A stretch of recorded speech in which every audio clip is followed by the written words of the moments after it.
verse 1 hanggang 19. At ganito po ang sinasabi sa ESV version. About that time, Herod the king laid violent hands on some who belongs to the church. He killed James, the brother of John, with the sword. And when he saw that it pleased the Jews, he proceeded to arrest Peter also. This was during the days of unleavened bread. And when he had seized him, he put him in prison, delivering him over to 4 squad of soldiers to guard him, intended after the Passover to bring him out of the people. So Peter was kept in prison. But earnest prayer for him was made to God. Now when Herod was about to bring him out on that very night, Peter was sleeping between 2 soldiers bound with 2 chains, and sentries before the door were guarding the prison. And behold, an angel of the Lord stood next to him, and a light shone in the cell. He struck Peter on the side and woke him, saying, "Get up quickly." And the chains fell off his hand. And the angel said to him, "Dress yourself and put on your sandals." And he did so. And he said to him, "Wrap your cloak around you and follow me."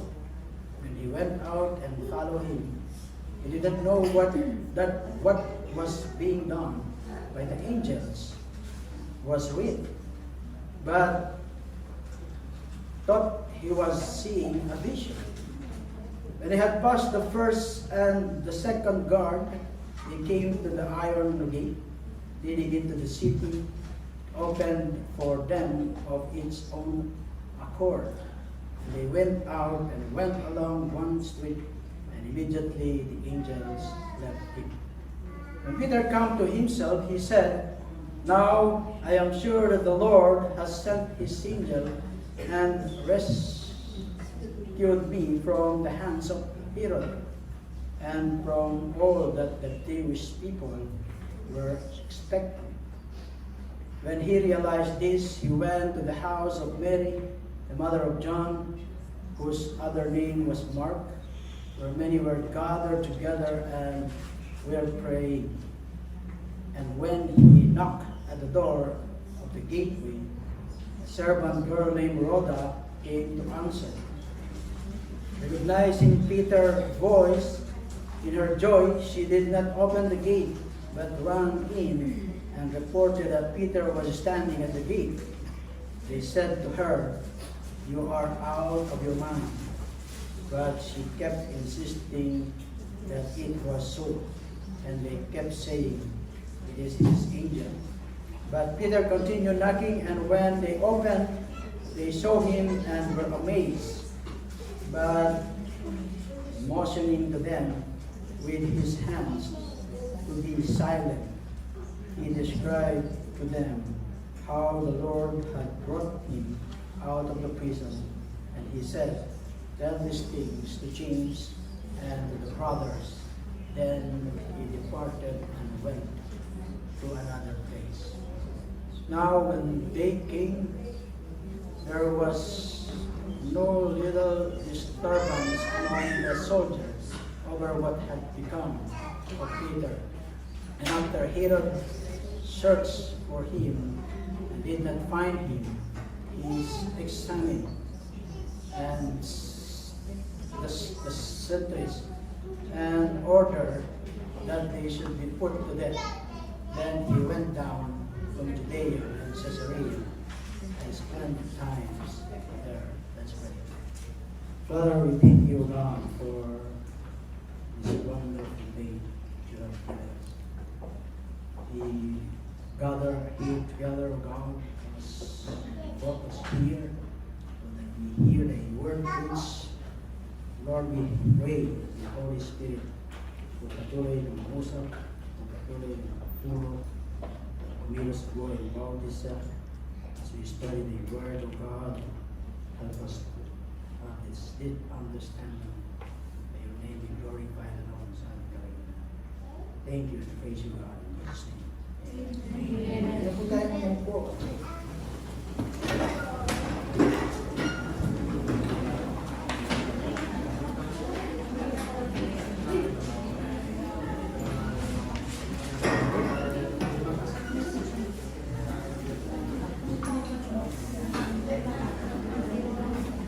So yung pong title ng ating sermon series ay When God's People Pray. Kaya isasama po yung verse 5 dun sa ating text. Instead of 6 to 19 ay 5 to 19. So yung pong early days ng church, na-witness po nila ang kapangyarihan ng Diyos moving on miraculous ways. 3,000 tao yung na-save. Doon sa isang occasion, Acts 2:41, kung matatandaan po natin, yung ating mga nakaraang sermon. Then, 5,000 were saved doon sa isang occasion. Acts 4 verse 4. So the early church was marked by the manifest presence ng kapangyarihan ng Diyos. He was on them to such a degree that fear came upon every soul. Sabi po doon sa Acts 2:43. At ang kapangyarihan ng Diyos at yung kanyang presensya produced peace and harmony within the church. Acts 2:42 to 47. At pagkatapos nakita po natin doon that souls were being saved. Were being saved on a daily basis. Acts 2 verse 47. At na-excite po yung mga tao. God was working on His power, was felt. Nadama po ito ng mga saints, even ng mga sinners. At patuloy po nag-grow yung church. God was glorified, Jesus was being preached, at yung mga makasalanan were being saved. So, chapter 2 lang po tayo, at nasa chapter 2 na lang tayo. Pag hindi po akong tutulugan. Ako pag mga busog ay masarap.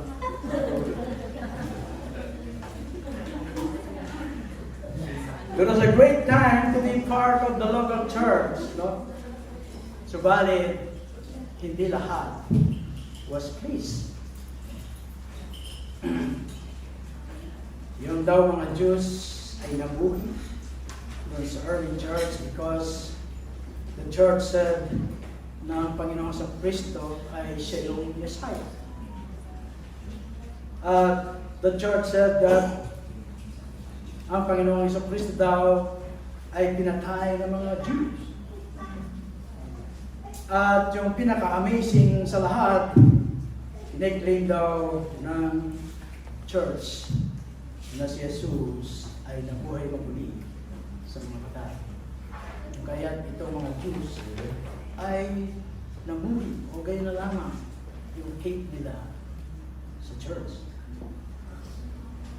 The Jews hate the message of the gospel, either. And with so many Jews turning from Judaism to follow that way, lalo silang namuli sa church. Acts 19, verse 9 and 23, chapter 24 and 22, ay mababasa po natin doon. Maraming from Judaism follow the way. Jesus is the way, the truth, and the life. So it was not long before the church came under fire from its enemies. Ito pong mga Jewish leaders had tried arresting apostles at pinagbabawal nilang ipangaral ang mabuting balita. At makikita po natin yan doon sa chapter 4, verse 1 to 20. At that did not work. At dahil hindi yan nag-work, hinuli nila itong si Stephen. Tried him and stoned him to death. And in an effort na mapigilan nila yung paglago ng church. Acts 6, 6 to 7, 7:16. Ito yung istorya ng paglago ng iglesia. So this failed to achieve the desired result as well. At yung po mga Jews ay nagpatuloy doon sa kanilang effort to try and stop yung paglaganap ng Ebanghelyo patungkol sa ating Panginoon Kristo. At ginamit po nila itong si Saul. Sabi po, they use hired guns like Saul of Tarsus. But he wound up getting saved. Na-saved si Saul. They persecuted the saints and many members of the church at sila po ay nagpangalan or scatter sa iba't ibang dako. At sila lang pinapag-alalan natin ng mga nakaraan. But patuloy yung paglago at pag-prosper ng church. At yan po ang kwento para makarating tayo sa ating text. Ganon ang pangyayari. So dahil si Herod ay naghahanap ng favor dito sa mga Jews, yun, inaresto niya si James, yung kapatid ni John, at pinapatay. Yan po yung maraming Sunday sa ating narinig. At nung makita niya na please itong mga Jew, ay inaresto niya rin itong si Peter. At plano niyang patayin din itong si Peter. So, this passage with the apostles James dead and the apostle Peter in prison, about to be put to death. Then, pagdating sa huling bahagi ng chapter, makita rin natin si Herod. Siya rin ay namatay. Isang chapter, masusumbangan natin, si James pinatay, si Peter na nakalaya, then si Herod. Isang chapter, tatlong character, mabibigat na character. Isang chapter ng ating nasumbangan.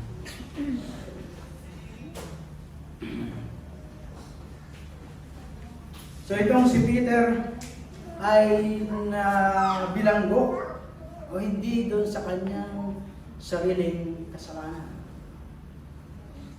Through no fault of his own.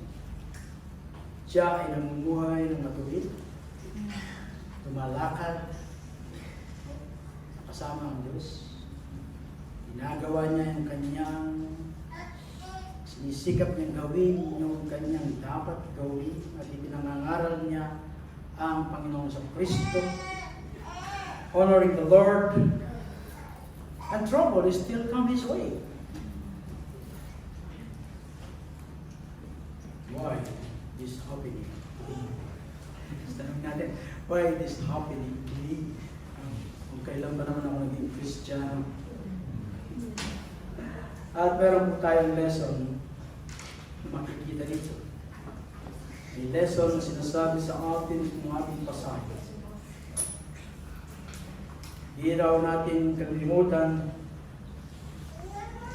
even the good people na mamuhay ng godly is against trouble. Ay ay makakaranas din ng mga pagsubok, mga trials, troubles sa buhay. Sometimes, the closer our lives to Jesus, the more that person suffer for Jesus. The more we live closer to Jesus, the more we suffer for Jesus. Iba pag we suffer not for Jesus.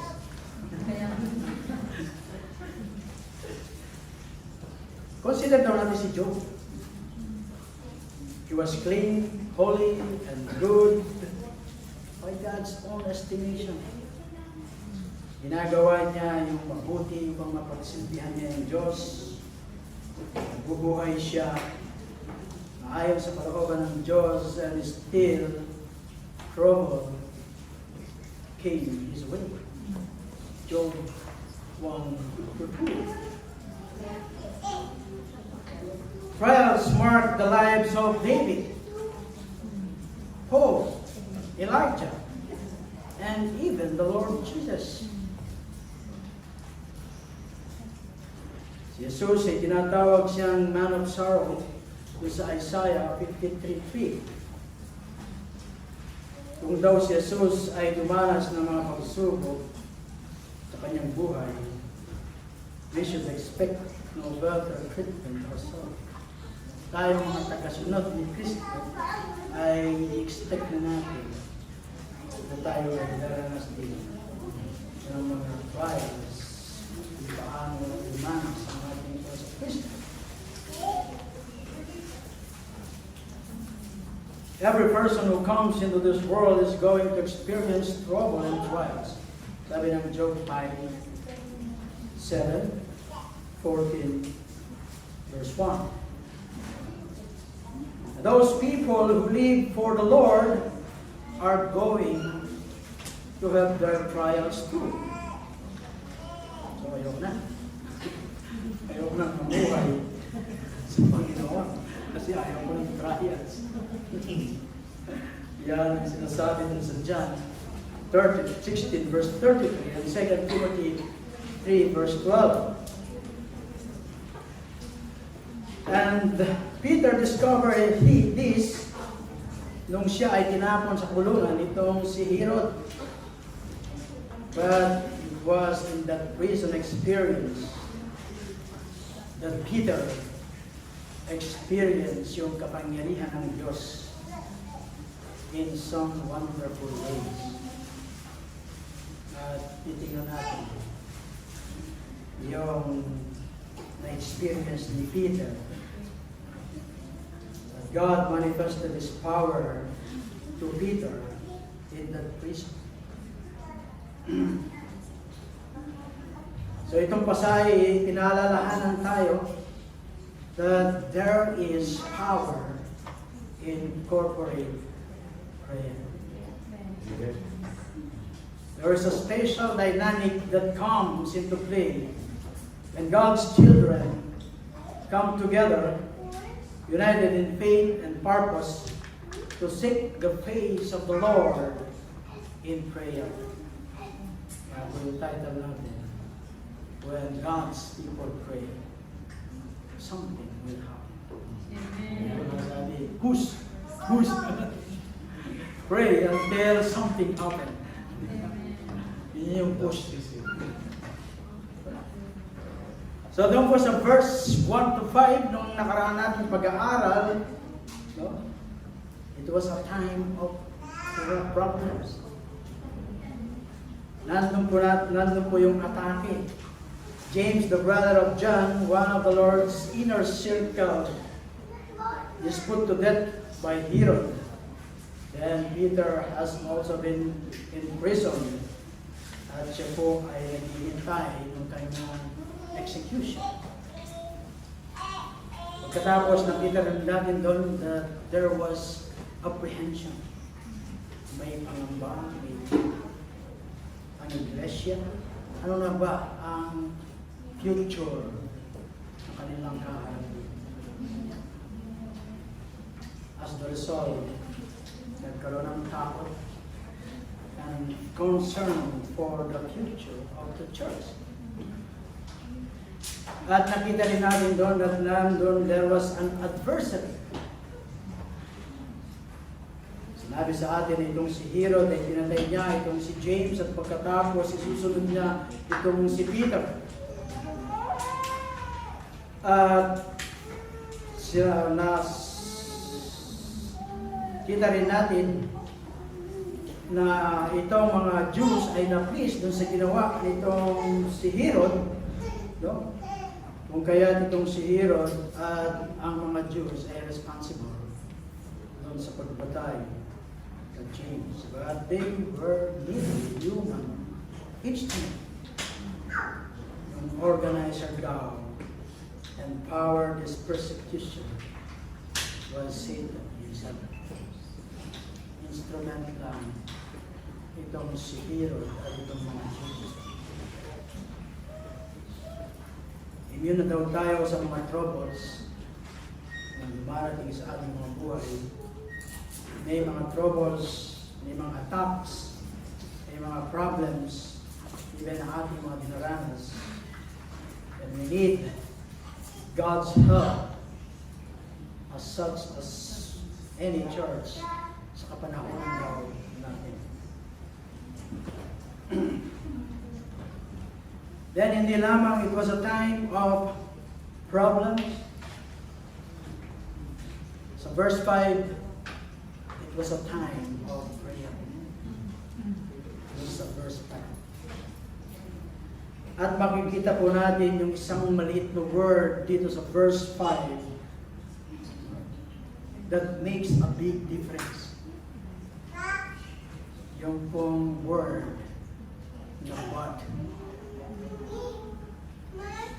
Yung situation, tinitingnan nila na desperado, but it looks as though Peter might be put to death, but it looks na itong church ay lumalago pa lamang, then it will be destroyed, at hindi na maipalaganap ang ebanghelyo. But, my God, in the face of overwhelming problems, niyuko daw ng iglesia yung kanyang mga ulo ng mga mananampalataya at sila ay tumawag sa Diyos. The church did not cower in fear before those who threatened them.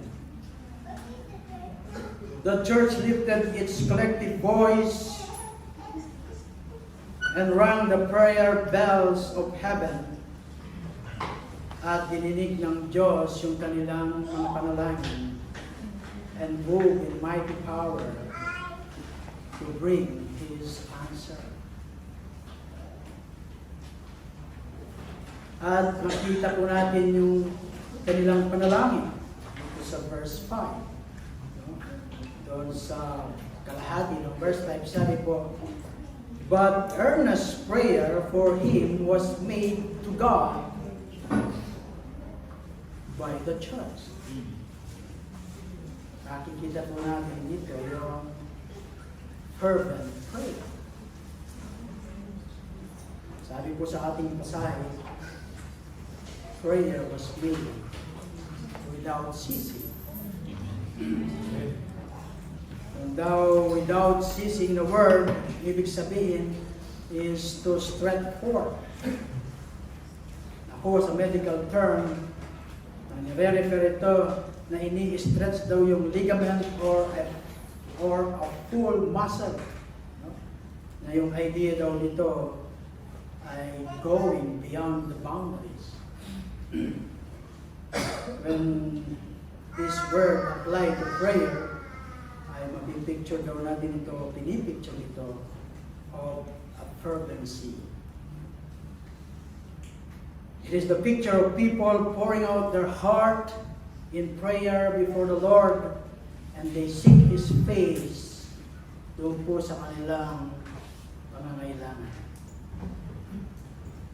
At ang pangako ng Diyos Sabi, the promise of God is that the effectual, fervent prayer of a righteous man availeth much. Sabi po doon sa James 5:16.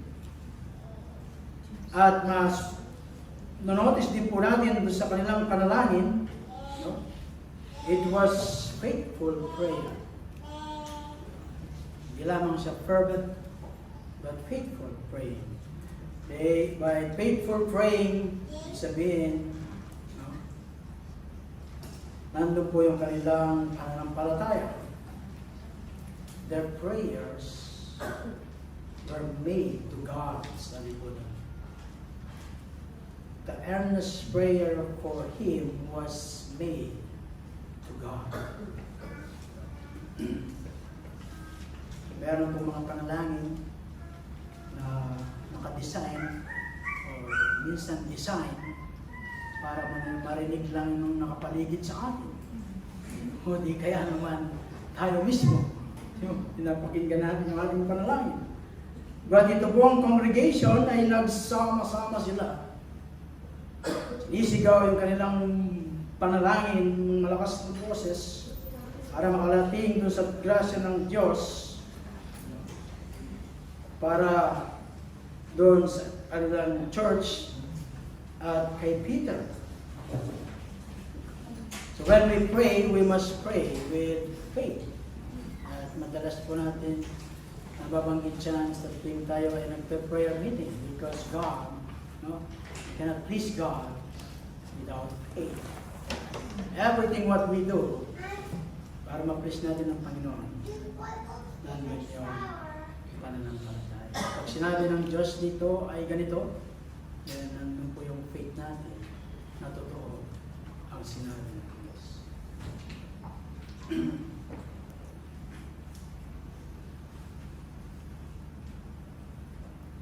Sabi nga sa Hebrews 11:6, but without faith it is impossible to please Him. For he that cometh to God must believe that He is, and that He is a rewarder of them that diligently seek Him. Hindi lamang fervent, hindi lamang faithful, nandun yung focus. It was focus prayer. Na hindi yung basta tamaan na lang. Hindi general prayer. Ano yung ipapananayin namin sa iyo, kapatid? General po. Buti walang major, no? General po. Ano yung general na yun?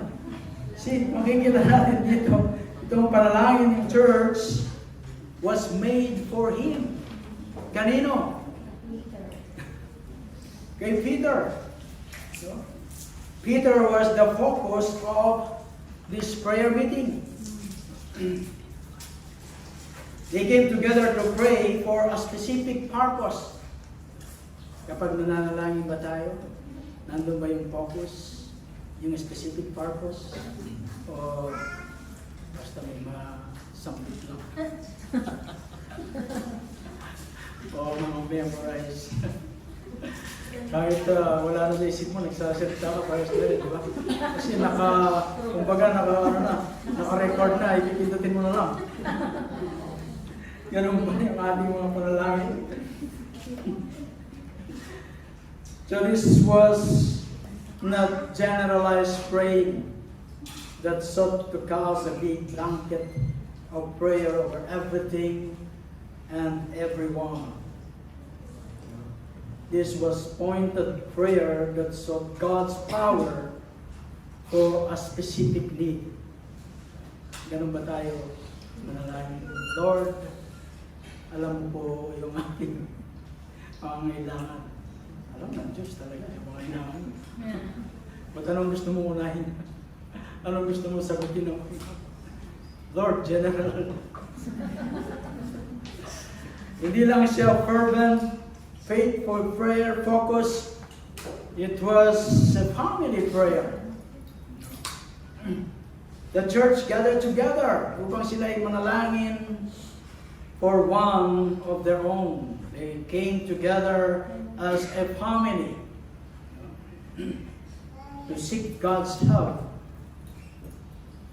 for brothers na nandun sa may matinding pangangailangan. At nakakatuwa ang prayer meeting ng Wednesday. We are not praying for our own, but we are praying sa mga prayer points. And praise God, sa mga nakakadalo at sa mga hindi ba nakakadalo, praise God at makakadalo na sila. Their prayer had power because they were united in their walk with God. They're joined, their heart, how come I? Then they lifted their voice sa Panginoon at pinakinggan ng Panginoon and moved in power. It was a time of problem.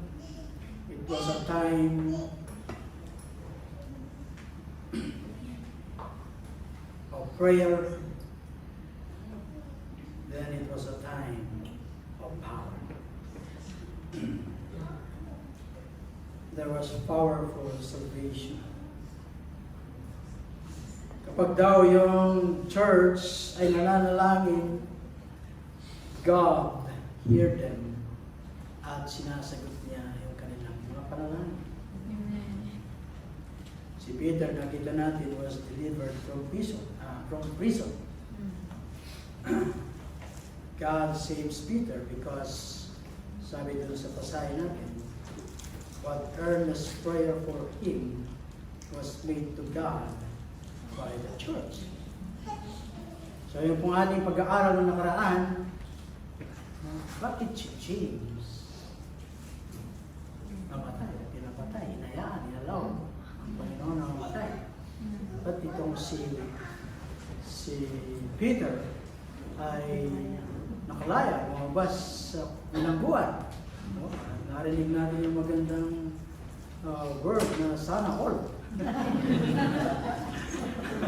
Sana all na si James or sana all na si Peter? At nakita po natin doon that ba't nangyayari mga ito?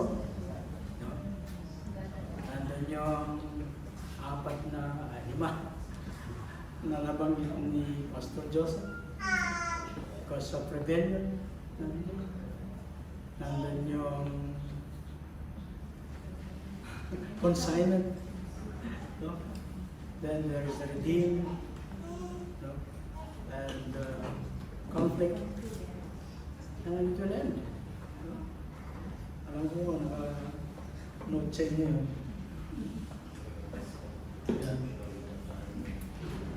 But kung titingnan po natin, when James ay hinuli, hindi po natin nakita sa pasahe that the church earnest prayer for him was made to God by the church. But kay Peter, meron dito. Hindi doon pagkahuli kay James, kasi sabi doon sa pasahe natin, no? He killed James, and brother of John. Hindi kasi sinabi yung hinuli mo nga. Hinatay ka agad. Siguro, sa hinuli natin din yung panalangin. Pero hindi nabanggit. Kasi kampante itong church, dahil nung hinuli yung mga disciples at kinulong din, the angels pinalaya. No? Sabi siguro nila. Ganun din ang mangyayari. Kay James, kaya wala nanalangin. But this time, dahil pinapatay si James, na-realize nila, no? Nandun yung concern nila kay Peter na itanalangin. So, maray, ganun yung kaibahan. No? Church was praying for Peter.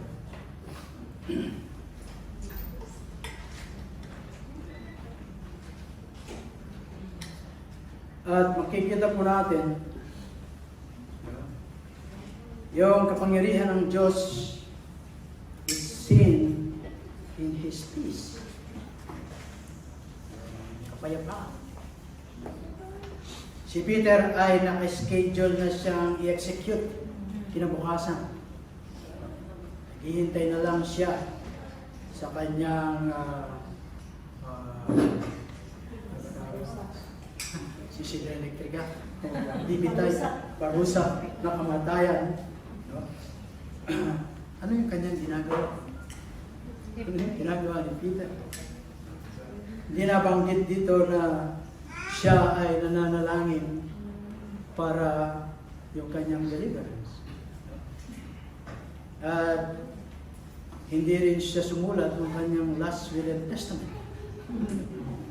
Kung siya ay nandun sa bilangguan.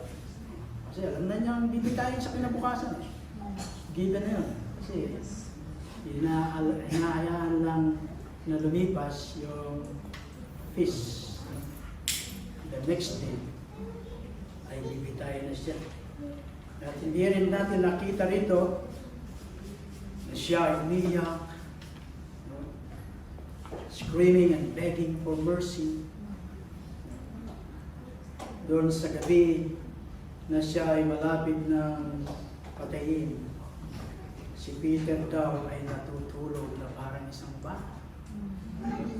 Yan ang sinasabi ng ating pasahe. Peter is sleeping. Sa kabila ng papatay na siya bukas, ang himbing ng kanyang tulog. Kaya't nga, struck pa siya ng anghel. Marahil tayo ay hindi na makatulog. Hindi pa nga natin alam na mangyayari yung sinasabi. Hindi ka na mapakali, hindi ka na makatulog. Yung pa kaya bukas na. Diba? Nandun yung peace. Kay Peter, siya ay natutulog. At nakita natin na siya pa ay naka-chain doon sa dalawang soldier. Isa dito, isa doon. Dalawang soldier dyan. Tapos meron pang dalawa sa gate. No, every quarter, may palitan, apat-apat. No? Isa-is sila. But siya ay sound sleep, no? Nandun ang kanyang pagtulog. Marahil ay humihilig pa. Humihilig pa. Wala siyang pakialam sa mundo. God has given Peter peace that passeth understanding. At hindi ito yung unang pagkakataon na siya ay na bilanggo. Sa Acts 5:19 ay nabilanggo na siya, dineliver din ng angel of the Lord. Marahil naniniwala si Peter na ganun din ang mangyayari doon sa tagpong yun. Kaya ganun na lamang yung hibig ng kanyang pagkakatulog. Hindi siya uminom ng sleeping pills.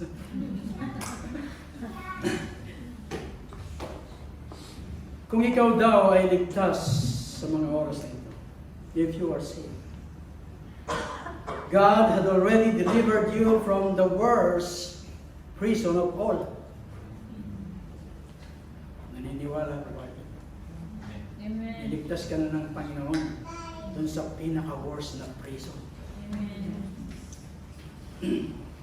He has delivered you from sins kung ikaw ay ligtas. Kung ikaw ay mananampalataya ng ating Panginoon sa Kristo, you are already delivered from the prison of sin, of judgment, and hell. Malaya ka na. Kung daw na-deliver na yung mga sinner from that prison, paano ba sa ibang bagay na yung pinagdadaanan mo?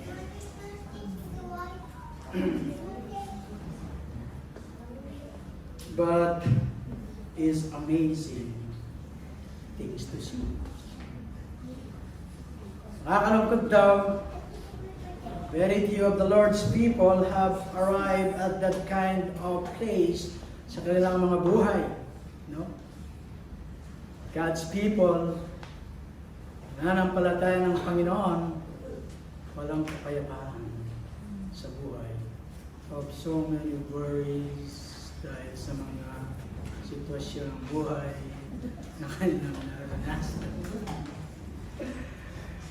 Sometimes, no, it seems that the least little thing can come along and it sends us reeling into fear, panic, worry, maliit na bagay. Saan nga, yung pinag-worry natin, hindi man nagaganap, hindi man dumarating. Pero nag-worry na tayo. Kaya nga. Nag-worry ka na, binalita sa may bagyo bukas. Pwede, maghahanda ka, but huwag ka mag-worry. Tapos, bilis pala. Sayang yung pag-worry mo. God has a better plan. Amen. He desired to give His children peace. Kapayapaan. Sabi sa John 14:27. And even Philippians 4:6-7. At ang tanong, do you have that kind of peace sa inyong mga puso ngayon? Yung kapayapaan that passes understanding na nagmumula lamang sa ating Panginoon. That brand of peace is on display doon sa salita ng Panginoon. Makita natin itong tatlong Hebreo na meron sila nung kapayapaan na yun. Meshach, Shadrach, and Abednego. Sinabihan sila na gawin ang mga bagay na ito ng king, hindi nila sinunod. Tatabong kayo din sa furnace, yung pugon na mainit. But mayroon silang kapayapaan. Hindi nagpanik. No? Si Daniel, meron din nun. Siya ay itapon sa crocodile den. Lion den ba yun? Nabasa niyo pala. Kala ko hindi niyo na. Lion den. Sa Daniel and 6:10. Si Job, meron ng kapayapaan na yun. Oh. Doon sa Job 13:15. Meron din tayo ng kapayapaan na yun. Meron ba tayo? Kapayapaan na gaya ni Daniel, ni Meshach, Shadrach, at Abednego, ni Job, ni Peter. Salamat sa Panginoon. Meron tayo ng kapayapaan. At lahat nakasimangot. Ang balisa eh. Yun yung mga balisa, nakasimangot, di ba? Para mga Biyernes Santo, ganyan ba yung mga may kapayapaan? Pero, di ba yung nakulong yung mga alagad? Silas, Paul and Silas, umaawit pa sa mga kapayapaan. At tayo, sabi natin, amen. May kapayapaan kami na gaya nila. But, bakit tayo nakasimangot? Parang pinagsakloban ng langit at ng lupa at ating mga mukha. At makita natin doon that God is not late. Tomorrow na, but ihap ng gabi. Hindi siya huli. Hindi niya hinayaang makarating pa yung bukas, but he up on the day. Laging on time. Kaya kahit malapit na ka na doon sa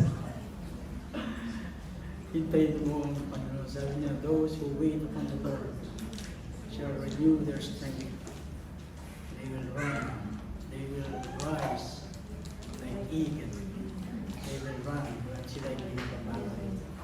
But minsan, pag tayo nag-pray, then malapit na, bukas na yung bayaran. Bukas na yung padalahan. Lord, maghahanap muna ako ng ibang resource. Nawala na. Yung kapayapaan, naligalig na. At sabi ng iba, kumapit na sa patalim. Ang kayat na sugat. Nasa na yung peace that passeth understanding. Kung ikaw ay naligalig. Then verse 7, God's power is in His presence. Si Peter nakahigaron at natutulog. No, and the angel of the Lord came into that very cell. Dun sa bar, dun sa lock, dun sa mga guard, at yung wall, no, proved to be no barrier to the Lord. Walang barrier sa Panginoon. Walang hadlang. Kahit siya pa ay naka-chain sa dalawang guard, nakasarado yung prison, no? Nandun, may wall, may mga guard pa. But sa Panginoon, no? Walang barrier kung nasa Panginoon. He came right in and did us be pleased.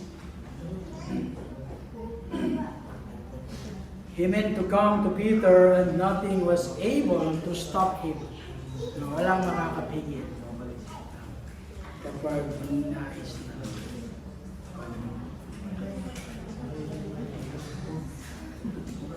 When we find ourselves this prison of despair and trials, we did never fear na para bang tayo nag-iisa.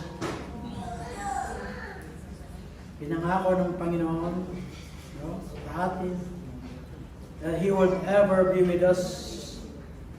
And He meant every word na Kanyang sinabi. Kapag sinabi ng Panginoon na, I will never leave you nor forsake you, believe on that. With faith and mangyayari sa buhay. Kaya ng ating mga kapatid, na naghihintay ng kanilang magandang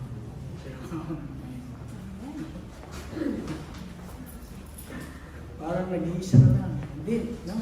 Pinangako ng Diyos sa Kanyang mga salita. He will never leave us nor forsake us. Hebrew 13:5. Yan sinabi rin niya sa 28:20 ng Matthew, ako'y nasa iyo till the ends of the age. Ganun din sa John 14:18. He has never forsaken His people and He never will. Sabi sa Psalms 37:5. Noong si Shadrach, Meshach, and Abednego ay tinapon dun sa furnace, they found that the Lord already there. Ba't tatlo lang? Ba't apat na ngayon? Diba? Tatlo lang yung tinapon natin. Ba't parang apat yung nakita natin?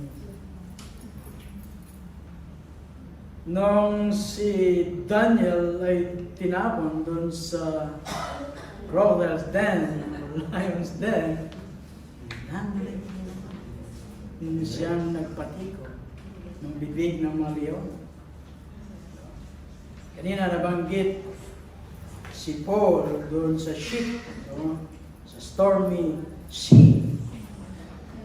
He found the Lord was there with him. Acts 27:20. No matter where the path of your lives leads you, you will never go alone. You will never go there alone kung ikaw ay nasa Panginoon. Hindi ka nag-iisa. The Lord will be with you in every trials and along every miles. He will never let you down. Ba't nagdagang mo yan? Yung tanong eh. Ang tanong, kasama mo ba ang Diyos? Nandun ba yung pagtitiwala mo sa Panginoon? Yung faith mo? Kaya ka nagtatawag. Kasi nawala yun. Gaya ng ating scripture reading. Nasa harapan, nasa likuran siya. Dito sa kaliwat sa kanan. Babantayan ka. Sabi nasa Panginoon nung nagtutuso sa Kanya, no? Hindi niya hayaan sumayan ang iyong mga. He will not let your feet touch the bottom. Pagkatapos, sa 7, sa middle ng 7 hanggang 11, God's power is seen in His providence. Is seen in His peace. Is seen in His presence. His power is seen in His providence. God moved in might, supernatural power to deliver yung pong kanyang servant na nasa kulungan. Chains fell off, sabi na nalaglag yung mga tanikala. Ba't hindi narinig ng mga guard? Ba't hindi naramdaman? Marahil sila rin yung tulog. Dahil sa hilik ni Peter, ay may hindi nyo ka lang tulog. Ba't hindi nila iisipin nyo? Kasi nga nakachino. Sino bang alis siya? Katak-katak na sila. See? How the power of God, no? Nakikita natin ito. Nabuksan yung pintuan para sa kanila. Nabuksan yung pintuan, matatakbo ka. Kasi sinunod bukas. And Peter delivered from his prison. God will use whatever means is necessary para pag-ingatan niya yung kanyang mga anak. Yung kanyang anak na nasa iba't ibang prison ng buhay. Gagamit ng iba't ibang pamamaraan means ang Panginoon upang ikaw, ako, ay mapalaya kung sa kulungan na yun na kung saan ka nakakulong ngayon. Marahil mga subok sa buhay o mga iba't ibang circumstances ng buhay na nandun ka ngayon, God will use ang mga means para ikaw ay mapalaya. And when you find yourself in prison situation, kailangan malaman mo daw that God will move in heaven and earth if necessary in order to meet yung inyong pangangailangan. At makikita natin to throughout the pages of the Bible. Si Elijah and the raven. Tinapon siya doon, walang makain. Sino nag-provide? Ang Panginoon sa pamagitan ng ano? Raven. Sige mo, impossible. But impossible with man. But not impossible with God. So Kings, 1 Kings 17:7 2 to 7. Yung widow and her meal and oil. So Kings, 1 Kings 17:8 to 16. At kanina nabanggit na itong tatlong Hebreo. At yung flame sa Daniel 3. And Daniel and the lion then, no? Sa Daniel 6. Even the children of Israel doon sa Red Sea, sa Exodus chapter 14, in the Mount. No? Yung tubig na nagmula dun sa rock. Seems ang lahat ng ito ay imposible. God use iba't ibang pamamaraan para makare niya yung kanyang bayan, yung kanyang people.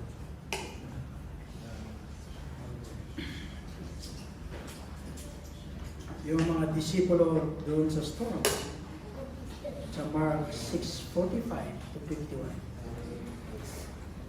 At yung mga gutom na multitude, sa John 6:1 to 13. Nakita natin ang kapangyarihan ng Diyos kung paano niya dinidil yung bawat situation sa buhay ng bawat mga lingkod. Si Maria, si Martha, and Lazarus sa John 11:1-45. If He will do this for these folks, maaari niya rin gawin sa inyo at sa akin upang ma-meet niya yung ating pangangailangan. That is His promise. And the problem is we don't know God's promise. But di natin alam yung promise ng Panginoon. Kasi hindi natin inaalam. Dito, yung mga promise ng Panginoon na pinakaiingatan natin. No? Hindi naalikabukan. You want to know the promises of God? Read the Word of God. If you want to know the will of God, read the Word of God. Sabi, search the script. So you search the scripture, you think that you will gain life. It is testified about you, sabi ni Panginoon Jesus. You know the promises of God, then nandun yung hope, yung comfort, peace, the positive understanding. At yun ang gagawin ng Diyos. He is immutable God. Hindi siya nagbabago sa kanyang sinabi. Na yung mga lalapit sa kanya ay hindi niya itataboy. Yung magtitiwala,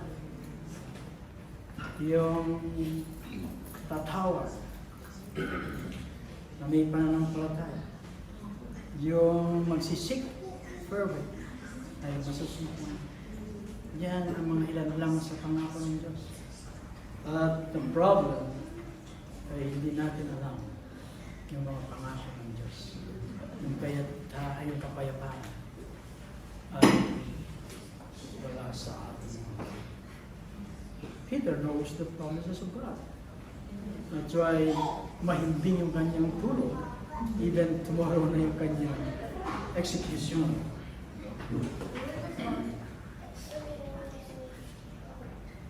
Then sa verse 12 to 17, God's power is seen in His purposes.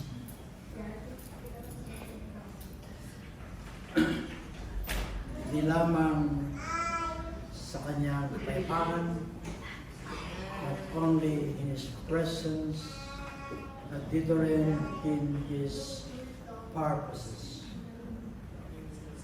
The Lord used Peter prison to teach Peter and the member of the church na ilagay yung kanilang pagtitiwala sa Diyos at iwan yung kanilang mga bagay-bagay sa kamay o sa paanan ng Panginoon. Mayroong isang mama na sa karsada, may pasan-pasan na isang sako, hindi ko alam ang laman. May dumaan na sasakyan, pinasakay siya. Put your dala-dala mo sa likod. Pero sumakay siya, dala-dala pa rin niya yung kanyang Ayaw niyang iwan. Kaya nga siya pinasakay para hindi mabigatan. Dalhin niya doon sa likod. Pinasakayin na, bit-bit pa rin niya. Ayaw niyang bitawan. Minsan ganun tayo. Ayaw natin bitawan yung mga pasan-pasan natin. Ayaw nating iwan o ipagkatiwan sa Panginoon. Kaya pa to. And that point na dumating na hindi mo na kaya, saka pa lang tayo lumalapit sa Panginoon.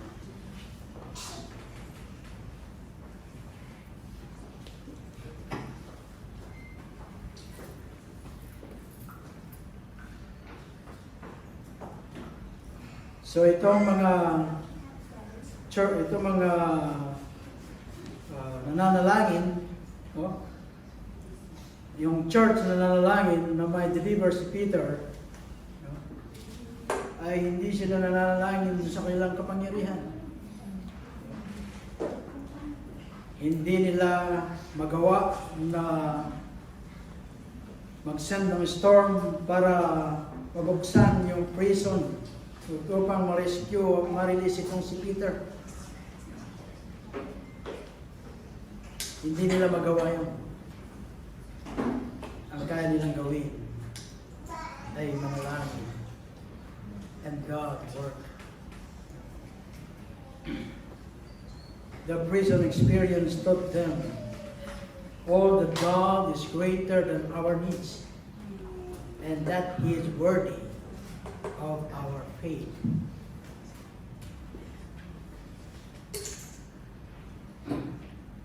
As we pass through this life and as we move through our various struggles and trials and prisons, we probably will not understand the reason.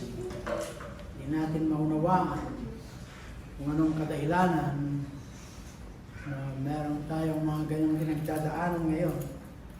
And even yung purpose behind, hindi natin alam. Anong sinasabi ng Romans 8:28, yung kabisado yung verse, God makes all things together for good. No, hindi siya umituron. To those who love Him, to those who love Him, to those who are the called, according to His purpose. No, hindi lang huminto dun sa God makes all things together for good.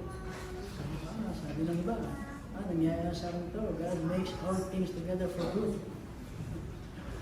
Ano yung kasunod doon? To those who love God, to those who are the called, according to His purpose. Romans 8:18, 2 Corinthians 4:17. Ito yung mga vital, mga verse to our faith. And why does the Lord allow these things sa ating mga buhay? Bakit hindi niya? Ba? Why God allows yung mga bagay nito sa ating mga buhay? One thing ay nakita natin dito sa ating mga pasahe na pinag-aaralan o napag-aralan na, there is a warning. Karoon na sila ng warning nung kinulong yung mga apostles, Malaya, karoon ulit ng warning kay James, walang ginawa, marahil, patay. But pagdating kay Peter, tumalima doon sa warning at nagsama-sama sila nanalangin.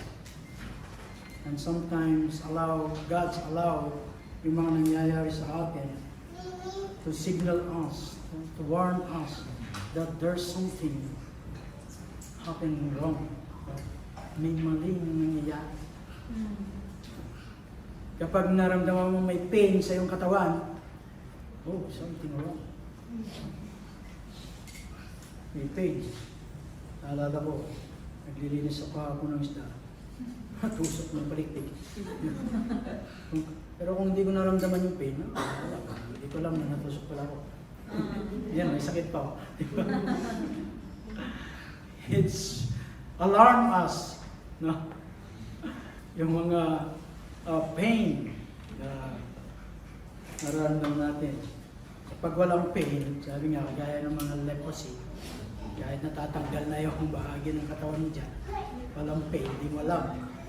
Pero pag may pain, no, bago pa ba siya dumating doon sa level and degree, 4 or 3, or sa stage na, pag may pain, maagapan. Kaya kung ikaw ay gumaganon at tinapik ka ng Panginoon, naramdaman mo yung pain, there's something wrong. Why God allows things to happen sa ating mga buhay. Even sa ating mga Christian. Kita rin sa ating pasahe. To direct us. To whom? To God. They pray to God. Hindi sila tumungo kung sino pa man mataas ang posisyon o kay Herod, but they come to God and pray. At ano pa nakita natin sa ating pasahe? God united them. Iba-iba sila, no? Mga lingwahe, may Pampanga, may Bisaya, may Ilocano. But God united them in prayer. No? Nagkaisa sila with one heart. They cry to God. Yung kaninang pangailangan. Hindi ko masasagot kung bakit nangyayari sa atin yung mga bagay nito. But ang alam ko, God has a purpose. For every prison He allows you to pass through. Sa anumang prison na tayo ay nagdadaan, tayo may purpose ng Diyos.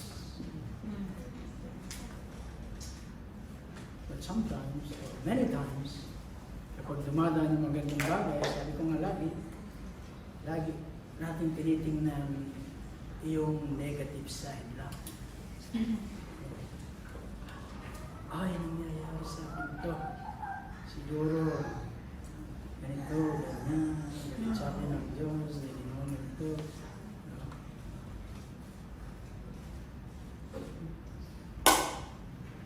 But yung positive side, ay hindi natin tinitingnan. After this, ano yung result? Nga si Paul, nag-enjoy. Because dun sa end result. Kapag titingnan mo yung positive side, mawawala yung pangamba, fear, nandun yung hope, nandun yung pagtitiwala mo sa Panginoon. That you will cross the river and you will reach in your destination kapag kasama mo ang Panginoon. Amen. Sabi niya sa mga lagad, we will cross, we will go to the other side. Binagyo sila, binayo ng bagyo sa gitna. Panik, takot. Ang Panginoon natutulog dahil nandun yung kapayapaan. Sa mga disipulo, nagpapanig, sabi niya, wala kang pakialam sa amin, mga matay na kami. Ang sabi ng Panginoon, you little faith, pinahinto niya at sila ay nakatawid pagkatapos din sa susunod na verse. Hindi pinangako ng Panginoon na hindi tayo dadaan ng mga trials, mga pagsubok sa buhay. Ba't pinangako niya? We will reach our destination.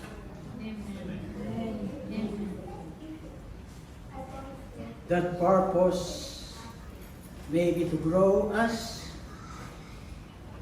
It may be to help us, to help someone else. No? Pag dumaranas tayo ng gano'n, maaaring upang mag-grow tayo, o maging makatulong sa iba, o maybe simple to glorify the Lord. He has a plan and He has a purpose, and He wants us to come doon sa place that we can simply trust Him for all we need and for all we praise sa ating Lord. Pagkatapos nitong event nito, manonotice natin that Peter gave glory to the Lord doon sa kanyang deliverance sa verse 17. Mapapansin din natin ito ng mga susunod na verses, ng mga susunod na pag-aaral, no? That Herod, no, received the praise of man and refused to give glory to God. But then God killed him.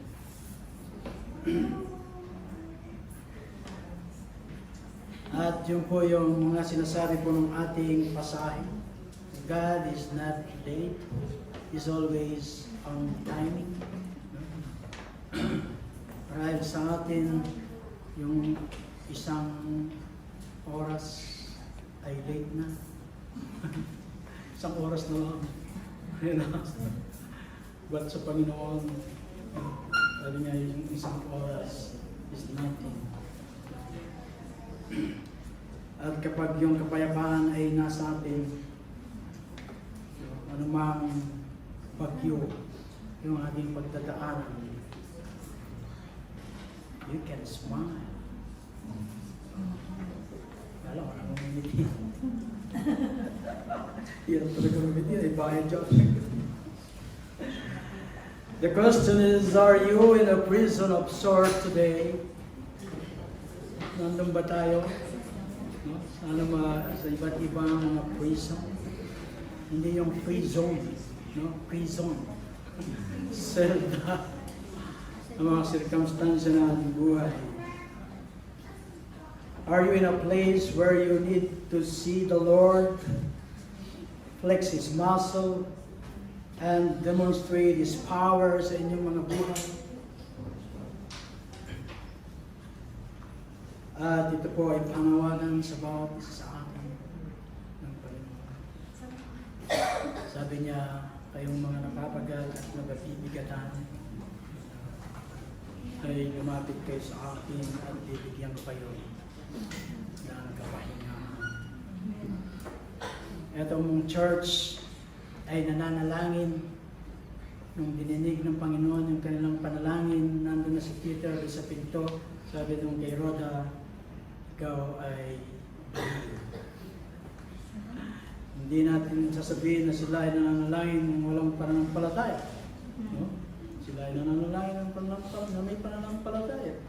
But sometimes, there is nangyayari din sa atin yun.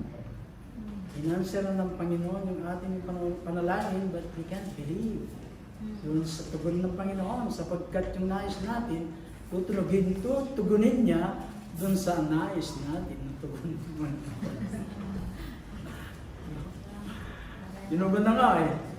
No, kaya lang sabi mo, ay hindi ito yung gusto ko. Na-miss mo tuloy yung tugon ng Panginoon. Sabi nga, no, yung ating panalangin ay sinutugon ng Panginoon. Yes, no, wait. But sometimes yung no ay yung magandang sagot ng Panginoon because siya ang makakala na mas makabubuti sa atin. And lagi ko nababanggit sa prayer meeting, pagkamat hindi niya tutugunin yung ating mga panalangin with a yes, He will answer our prayer with what is best. Amen. That's what happened when God, people pray. Let's come to the Lord in prayer.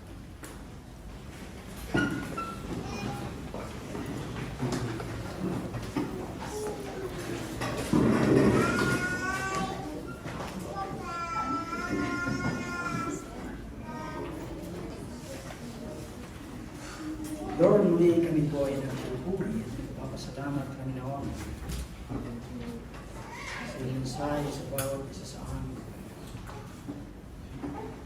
Dalos mo, Diyos, kung po ang sitwasyon ng bawat isa sa amin, Diyos, na narito kami. Because you are omniscient God, you know everything.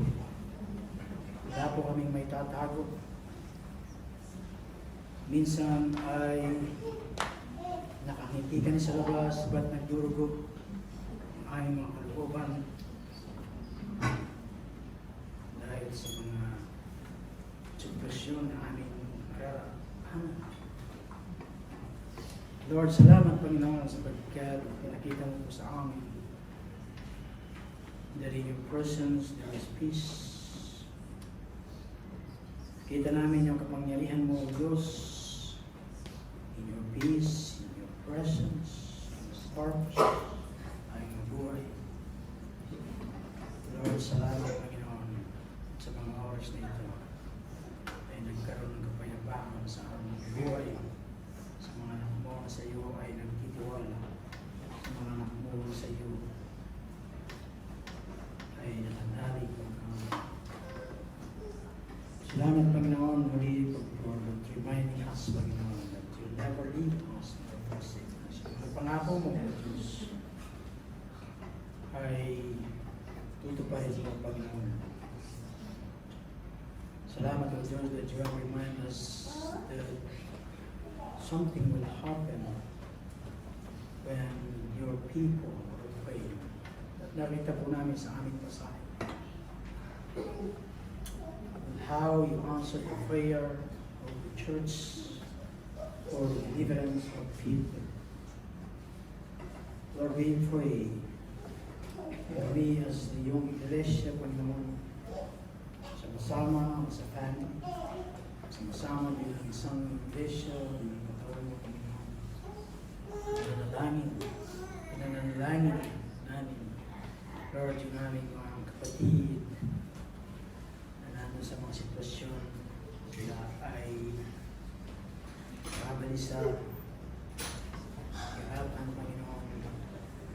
Lord, we know that you make all things work together for good to those who love you, to those who are the called according to your purpose. Salamat Panginoon even sa mga naririto Panginoon na wala pang tamang relasyon sa iyo Panginoon. Continue to pray for them. Ipuin mo po sila, Diyos. Buksan mo, O God, ang kanilang spiritual na paningin, kanilang puso. Give them that faith. Draw them to Jesus so that they will come and they will realize that He is the Savior. They will come to Jesus and accept Him the Lord and Savior as they come in repentance and faith. Lord, salamat Panginoon sa hapon na ito. Inusog mo po kami ng iyong salita. Salamat Panginoon, hindi namin yung pag-asa sa aming gawa ng pag-asa. Yung kagalakan sa kabila ng aming mga kalungkutan. Salamat because our God is bigger our problems. Lord, alam mo ang sitwasyon ng iyong anak. Alam ko, Panginoon, that you promise that you never leave them nor forsake them. You will give them rest if they come to you, O God. Salamat for those promises, O God. Lahat ng lumalapit sa iyo ay hindi mo pinatabuhay. Thank you, Father, na yung nasa iyong mga kamay. No one can flop out. Those that the Father gave you, love you, will love them, take care of them, preserve them. Thank you, Lord, sa hapon na ito. Thank you, Lord, sa mga kaluluwa ninyo na sa lugar nito. Sa mga pananampalataya, sa hindi naman palataya, Panginoon,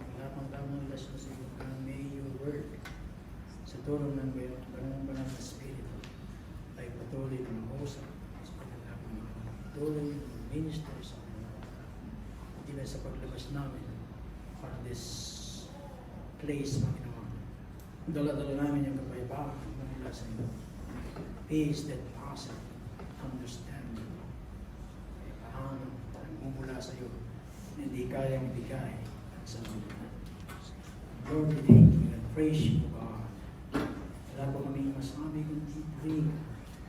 Salamatan ka sa iyong mga ginagawa at gagawin pa sa buhay ng mga even sa mga iligtas mo pa na naririto sa hapon. Liwat Diyos sa ilang kapurihan ang lahat ng pasasalamat. Piniling namin ito sa pagis ng pangalan ng ating Panginoon Jesus. Now to Him who is able to keep you from stumbling and to present you blameless before the presence of His glory with great joy, to the only God our Savior, through Jesus Christ our Lord, be glory, majesty, dominion, and authority before now, before all time, and now and